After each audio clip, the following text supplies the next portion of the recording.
Good morning mga friend, mga karels. Flex ko lang sa inyo yung tanim nating agarwood. Yan. Nang bilhin ko yan ay 1 feet.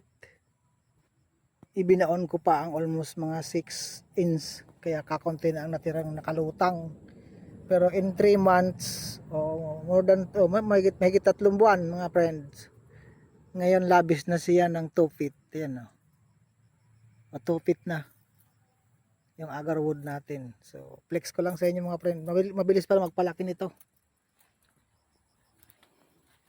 Ito yung, pero yung iba naman talagang hindi mabagal din ang paglaki. Ito yung isang puno. Ayan o. Ito nyo. Ayan o. Mahigit na siyang 2 feet ngayon. Lumampas na sa 2 feet. Ayan o. Yung iba malalaki na. Pero ito yung mga malalaki, mga mahigit ng 2 feet. Yung iba to. Next ko lang sa inyo guys. Agarwood natin. May pinagbago na, malaki na. Ayan na oh. Ayan, oh.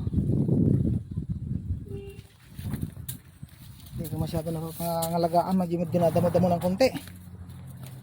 Oh, malaki na yung puno niya. Oh. Malaki na.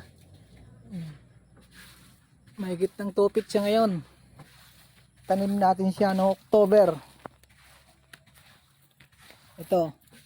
Malaki na rin. Mahigit na rin siyang 1 pie. Yan oh.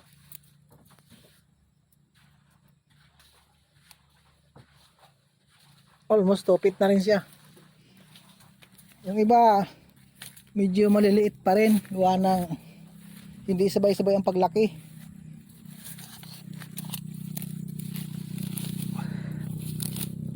Ito.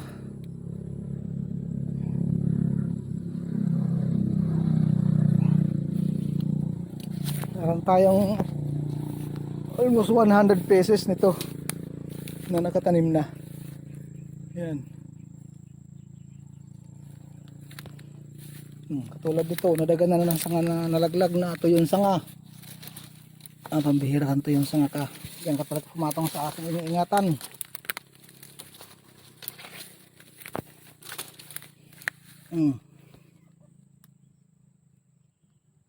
Ito nung bilhin ko, halos ganito lang kalaki ang katawan. Itong maliit na to. Sanga lang. Ngayon ganito na kalaki. Oh. Yan, medyo dinadamo na ang puno niya. Pero sa ilalim lang naman. Wala namang sa babaw.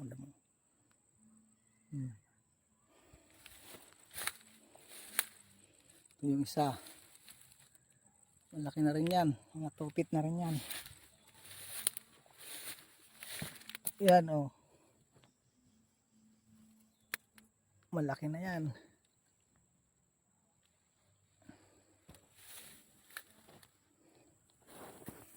Yan, salamat mga friends.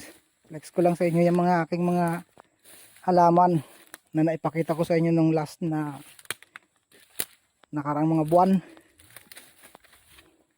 Ngayon, malalaki na sila.